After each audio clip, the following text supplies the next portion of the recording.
Graça e paz, irmãos. Hoje nós estaremos dando início ao nosso panorama bíblico, nosso PB, na 48ª lição. Lembrando que na aula passada nós falamos da 47ª lição com o nosso pastor Anderson e ele falou a respeito de Mateus. E hoje nós estaremos falando a respeito de Marcos, ok? Não esqueça aí de nos acompanhar nas nossas redes sociais, deixando o seu like, o seu comentário no YouTube, Telegram e no Facebook, ok? Então vamos dar início a mais uma aula do nosso panorama bíblico, lá no livro de Marcos. Esse livro apresenta Jesus como servo, amém? Ele vai apresentar Jesus aí como servo. Lá em Marcos 10:45 vai falar assim, ó: pois o próprio Filho do Homem não veio para ser servido, mas para servir e dar a sua vida em resgate por muitos. O autor deste livro, os teólogos, colocam a autoria do próprio Marcos. O nome dele é dado como João Marcos, né? E o nome João vem do hebraico e o nome Marcos vem do romano. Vamos falar um pouco da data que foi escrito aí este livro, possivelmente aí entre 50 e 60 anos depois de Cristo. O tema deste livro é a vida de Jesus e as suas particularidades. E vamos falar também um pouco da vida pessoal de João Marcos, né? Quem foi? João Marcos é filho de Maria, uma mulher cristã, bênção do Senhor, né?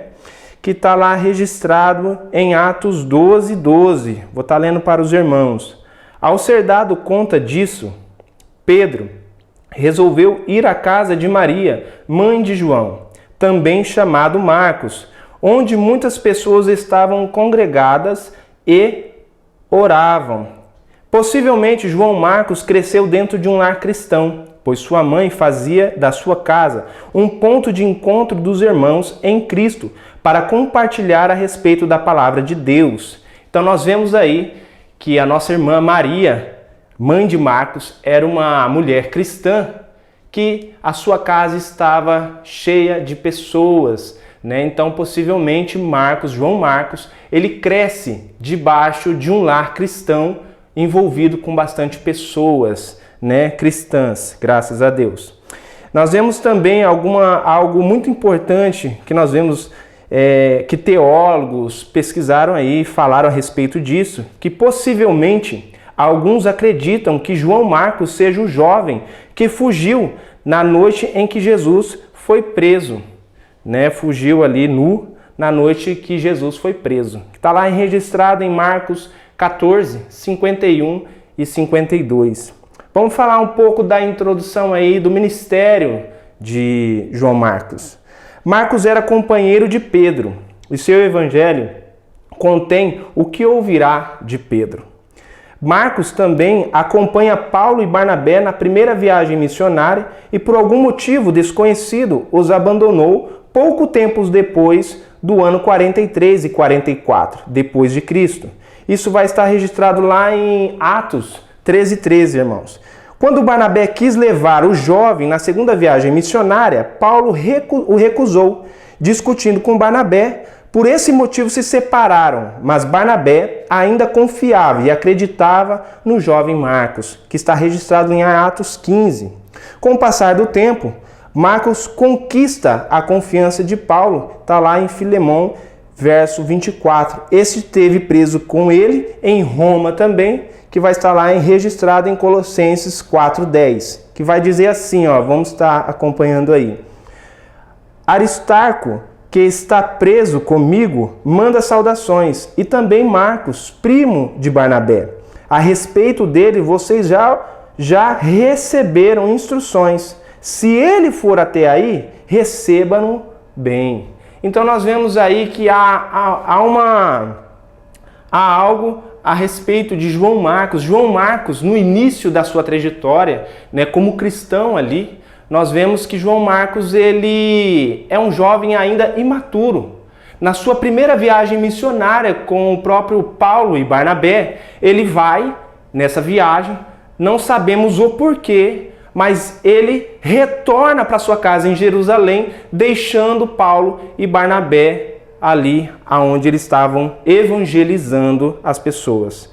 Mas nós vemos que na segunda viagem missionária, Barnabé insiste em levar o jovem Marcos novamente nessa viagem. Paulo rejeita João Marcos, não querendo levá-lo para essa viagem devido ele ser um desertor na primeira viagem. Mas Barnabé acredita no jovem Marcos, acredita num jovem em potencial para anunciar a palavra e evangelizar as pessoas à sua volta. Nisso acontece um certo atrito entre Paulo e Barnabé, fazendo que uma divisão, uma separação ali. Barnabé se dirige para uma localidade levando o jovem Marcos e Paulo se dirige para uma outra localidade. E aí nós notamos que João Marcos, ele vai passar a ser aí um auxiliar de Barnabé na sua viagem. E aí Barnabé vai ensiná-lo e eles vão caminhar junto e vai ser aí um jovem de bênção. Nós vemos mais à frente também, aí em todos os relatos lidos, que mais à frente nós vemos que Paulo, ele está preso, ele vai preso na sua primeira prisão, e nessa primeira prisão dele, João Marcos está junto com ele. E aí começa a acontecer uma certa reconciliação aí, A gente já consegue notar que o próprio Paulo já vê uma maturidade no jovem Marcos, no jovem, ali que já está, não é mais tão jovem, já está mais maduro na fé, pronto para fazer uma caminhada diferente da primeira vez que ele foi na viagem missionária. Nós notamos que na segunda vez que Paulo ele está preso, ele solicita a presença de João Marcos ao seu lado, devido ao que nós vamos estar lendo lá em 2 Timóteo 4:11, que vai dizer assim: somente Lucas está comigo. Encontre Marcos e traga-o junto com você, pois me é útil para o ministério. Então Paulo solicita a presença de João Marcos quando estava preso pela segunda vez, porque era muito útil para o ministério. Então nós vemos aí um ajuste na forma de lidar um com o outro, um ajuste aí de Paulo para com João Marcos. Nós vemos uma maturidade aí do próprio João Marcos. Em resposta, Paulo solicita a sua presença junto com ele. O propósito deste livro, como o Evangelho de Marcos está tradicionalmente associado a Roma, pode ter sido ocasionado pelas perseguições da igreja em Roma. É possível que Marcos tenha escrito para preparar seus leitores para esse sofrimento ao apresentar-lhes a vida de nosso Senhor. Por essa razão, o livro não contém genealogia nenhuma, devido quase não ter significado para os gentios. Vemos também que o Sermão do Monte não é mencionado e a condenação do partido judaico não recebe muita atenção, devido a esses fatos não serem tão importantes para João Marcos e para os seus leitores. Marcos achou necessário interpretar algumas palavras aramaicas e usou palavras latinas não encontradas nos outros evangelhos. Esse evangelho enfatiza o que Jesus fez em vez do que Jesus disse. Nós vamos ver lá na frente que todas essas atribuições aqui que Marcos coloca na questão de tradução de algumas palavras latinas e outras também aramaicas, para que o povo ali onde que ele estava pregando entendesse melhor. O povo ali romano possivelmente era um povo mais de ação, um povo mais que buscava ação e não estava muito interessado nas questões, em questões de palavras, mas sim em ações, em sinais, porque era isso que eles mais almejavam. Fatos importantes. Foi o primeiro evangelho a ser escrito, provavelmente por orientação de Pedro. Nós vemos também que Pedro, possivelmente aí foi uma espécie de conselheiro para João Marcos, né? Foi aquele companheiro que caminhou com Marcos. Fato importante também aí, nos 2, mais de 90% deste livro é encontrado paralelo em Mateus e Lucas. Alguns estudiosos relatam que Mateus e Lucas tiveram como base este livro devido ter sido escrito primeiro. Apenas 23 versículos são distintos de Mateus e Lucas.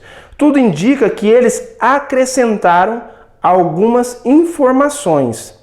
3. Marcos é um evangelho de ação, cheio de milagres, discurso estratégicos devido ser escrito para o público romano, que gostava de ação. Então, como nós já falamos aí, né, o público romano era um público de ação, então gostava mais de muvucas, né, ação aí.